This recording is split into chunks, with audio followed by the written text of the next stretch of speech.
Estás viendo el curso gratuito de Química Inorgánica para Cerveceros de No Soy Normal Cervecería. Abajo en la descripción de este video podés ver el link a la lista de reproducción completa de este curso, donde están todos los videitos ordenados desde el primero hasta el último. Te dejamos también un link a nuestra página web donde podés ver un curso completo sobre tratamiento de aguas y donde podés ver también un montón de cursos que tenemos disponibles. Empecemos con el tema de hoy.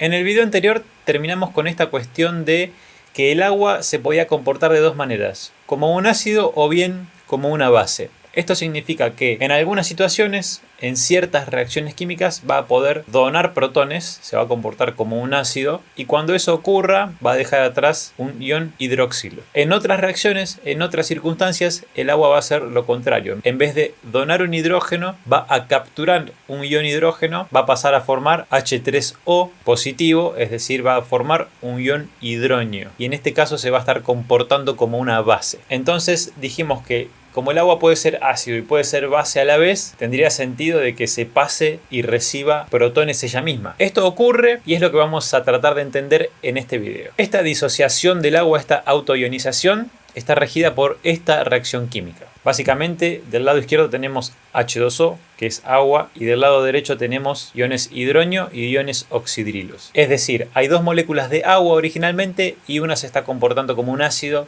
cede un ion de hidrógeno, cede un protón, y la otra molécula se está comportando como una base, absorbe ese protón. Si recuerdan del módulo anterior, vimos que las reacciones químicas llegan a un equilibrio y ese equilibrio está gobernado por una ecuación muy sencilla que nos lleva a una constante de equilibrio para cada reacción dada. En este caso, la disociación del agua, la ionización, no es la excepción. Acá también vamos a tener una constante. Si recuerdan, esa constante la calculábamos haciendo una división. En el numerador, en la parte de arriba, iban las concentraciones de los productos multiplicadas entre sí, y en la parte de abajo, en el denominador de esa división, iban las concentraciones de los reactivos multiplicadas entre sí. En esta reacción, como producto tenemos protones, iones hidroxilo, y como reactivo tenemos agua. Y esta es la constante que rige esta reacción química. Algo que no mencioné y es importante es que en este momento estamos hablando de agua absolutamente pura. Acá no hay sales, no hay ácidos externos, no hay bases, no hay nada. Es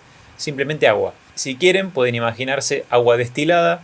Y vamos a considerar también que está a temperatura constante. Si quieren elegir un valor, vamos a poner temperatura ambiente, 25 grados Celsius. Con estas dos condiciones, agua pura y temperatura constante, es que vamos a estar trabajando en este video. Bien, a continuación lo que vamos a hacer es algo que se hace muchísimo, no solo en química, sino en física, en matemática, en ingeniería, que es tratar de simplificar esta expresión que tenemos acá. Y para eso vamos a aprovecharnos de que la cantidad de moléculas de agua que se disocian en la vida real, si tenemos un vaso de agua, por ejemplo, el porcentaje de moléculas de agua que se disocia es muy bajo en comparación de la cantidad total de agua que hay. Entonces, el denominador de esta ecuación, la parte de abajo, la que dice H2O al cuadrado, es muy grande en comparación al numerador. Por lo tanto, para los fines prácticos, vamos a considerar que la parte de abajo de esta ecuación es constante y la vamos a pasar multiplicándola acá y vamos a obtener una nueva constante. Para poner una analogía que quizás ayude a que se entienda mejor esto, imagínense que ustedes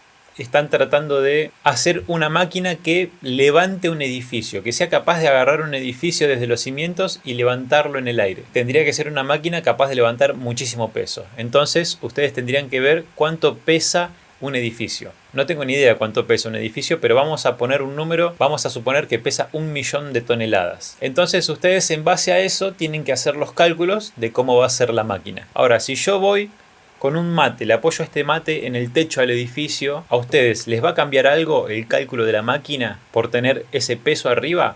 La verdad es que no, porque el peso del edificio es tanto más grande que el peso del mate que se puede despreciar directamente. Esto es algo similar, es como que hay tanta agua que no se disocia que lo podemos considerar constante y lo vamos a meter adentro de la constante K que tenemos en esta ecuación. Lo que vamos a obtener cuando pasemos eso multiplicando es una constante muy famosa que se llama KW, que se le suele decir la constante del agua. Entonces, ¿qué significa esta ecuación? Tenemos por un lado la concentración de iones hidronio y por el otro la concentración de oxidrilos. Multiplicadas entre sí dan este número que es 10 a la menos 14.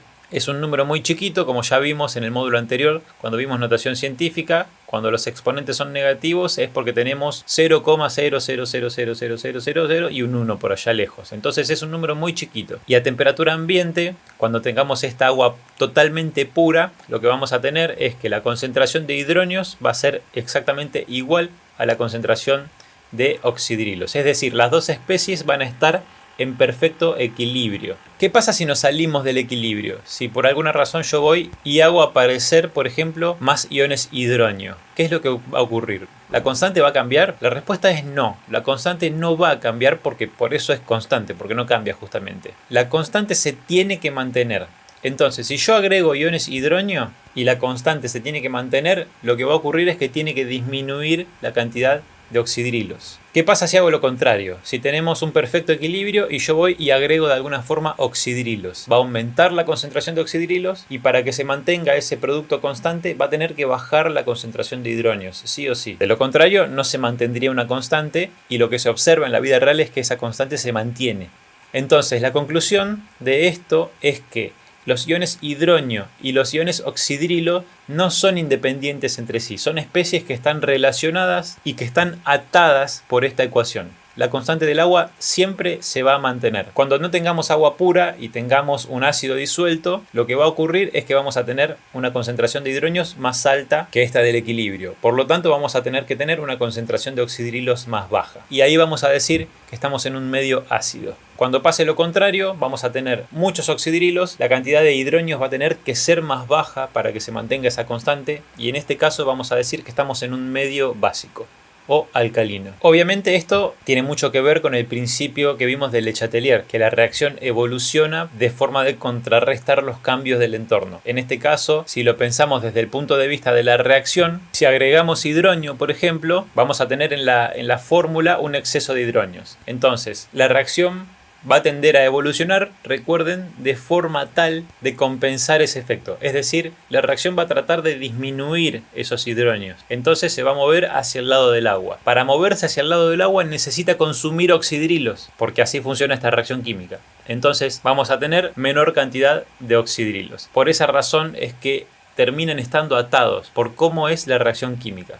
Con esto ya estamos preparados para meternos en uno de los temas importantes del curso, que es el pH.